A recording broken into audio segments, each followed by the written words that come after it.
So welcome back to our beginner workout series and आज हमारे week 3 का day 5 जिसके अंदर हम ट्रेन करेंगे अपना शोल्डर मसल। तो रियली सॉरी लास्ट वीक के लिए मैं पूरा मंथ आपके लिए कोई वीडियो अपलोड नहीं की क्योंकि मैं ज़रा किसी काम से आउट ऑफ सिटी था। बट अब से इंशाल्लाह आज से हमारी रेगुलर वीडियोस अपलोड होंगी। तो चलो टाइम ज़ाया कि बगैर अपना वर्कआउट स्टार्ट करते हैं।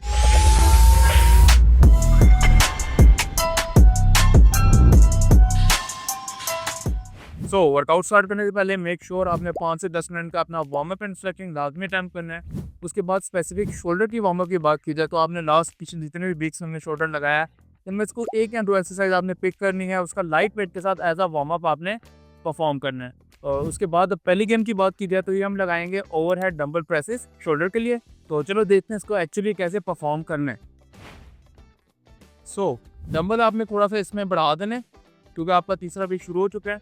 अब प्लेसमेंट की बात करें तो इस तरह का आपने एक सीट लेनी है और अपने हिप्स को थोड़ा सा आगे करना है स्लाइड करके, अपनी बैक को पीछे पैड से अटैच करके अपने चेस्ट को अप निकाल लेना है। इस तरह आपकी कमर के अंदर छोटी सी आर्क क्रिएट हो जाएगी। अब डंबल लिफ्ट करने की बात की जाए तो एग्जैक्टली वो सेम प्रोसीजर जैसे हमने मशीन के ऊपर डंबल का शोल्डर प्रेसेस लगाए थे, बस थोड़ा सा ये फ़र्क है आपको डंबल्स को बैलेंस एंड मेंटेन रखना है। वो कैसे? वो ऐसे करेंगे, डंबल्स को ना ज़्यादा बंद रखना है ना ज़्यादा बाहर निकालना है। आपने अपनी एल्बोस को इस तरह रखना है कि वो 90 डिग्री पे मेंटेन रहे, प्रेस करते हुए भी नीचे आते हुए भी। 1 2 और एक और चीज़ का खास ख्याल रखना है, एल्बोस को पीछे भी नहीं निकालना, हल्का सा बॉडी से आगे रखना है। 1 2 3 दैट्स इट। इसके आपने 10 से 12 रेपिटेशंस लगाने हैं, 3 सेट लगाने हैं और इस तरह आपकी यहाँ पे पहली गेम खत्म होती है। अब सेकंड गेम की बात करें तो ये बहुत हमारी सिंपल गेम होने वाली है, डंबल्स के साथ फ्रंट रेज लगाएंगे। तो चलो देखते हैं इसको एक्चुअली कैसे आपने परफॉर्म करना है। डंबल्स इसके अंदर आपने थोड़े से इस दफ़ा लाइट लेने हैं, 2.5 3 या 5 केजीज तक के, क्योंकि इसके अंदर ज़्यादा हैवी वेट के साथ डंबल्स लगते नहीं है। अब काफ़ी सिंपल सी चीज़ है बट एक दो चीज़ों का फिर भी आपने ख्याल रखना है।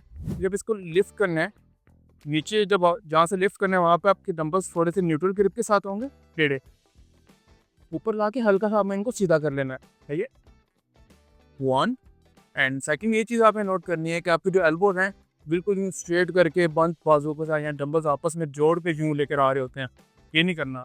हल्का सा डंबल्स को बाहर रखना है और अपनी एल्बोज को हल्का सा बंद रखना है ऐसे। 1 2 3। आप इसको सिंगल हैंड के साथ भी लगा सकते हो, 12 रेपिटेशन इसके साथ, फिर इसको छोड़ के 12 रेपिटेशन सिर्फ इस हाथ के साथ। तो इस तरह आपके टोटल आपने 12 से 15 रेपिटेशन लगाने हैं, 3 सेट लगाने हैं और यहाँ पे आपकी दूसरी गेम भी आज ही खत्म हो जाएगी। अब तीसरी गेम की बात करें तो ये हम लगाएंगे इंक्लाइंड डंबल रेजिस, लैटरल रेजिस जिसको बोलते हैं। अब इसका फ़ायदा ये है कि ज़्यादा इम्पैक्ट हमारा जिसके अंदर ज़्यादा टेंशन जाएगी वो हमारे शोल्डर का रेयर डेल्ट जो होता है बैक साइड होती है शोल्डर की, हिस्ट्री पे जाएगी। तो चलो देखते हैं इसको एक्चुअली परफॉर्म हमने कैसे करने हैं। अब तो इसके लिए हमें इस तरह का एक बेंच लेना है, उसको थोड़ा सा आपने एटलीस्ट 30 डिग्री 45 डिग्री पे इंक्लाइन सेट कर लेना है और डंबल्स आपने लाइट वेट से लेने हैं। आपकी चेस्ट जो होगी डंबल के बिल्कुल टॉप पे आएगी ताकि किसी किस्म का नेगेटिव टेंशन आपके ऊपर ना जाए। अब सिंपली वैसे ही है जैसे हम नॉर्मल लैटरल रेज़िस लगाते हैं, बस थोड़ा सा फ़र्क है, आपने इसको पीछे से नहीं लेके आना, हल्का सा अपनी एल्बोज़ को और डंबल्स को अपनी बॉडी से थोड़ा सा आगे रखना है। जैसे 1 2 3। बहुत सिंपल सी चीज़ है, बस इसके अंदर यही आपने खास ख्याल रखना है जो मैंने ऑलरेडी आपको समझाया है कि बस ये पीछे ना जाए बॉडी से और इसको फुल टेंशन देनी है यहाँ तक।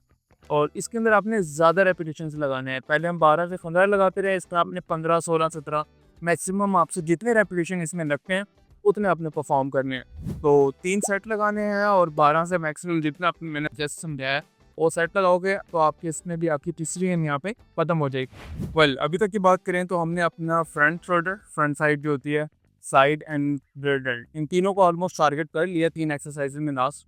बट अभी चौथी गेम की बात करें तो ये हम लगाएंगे शोल्डर एक्सटर्नल रोटेशन।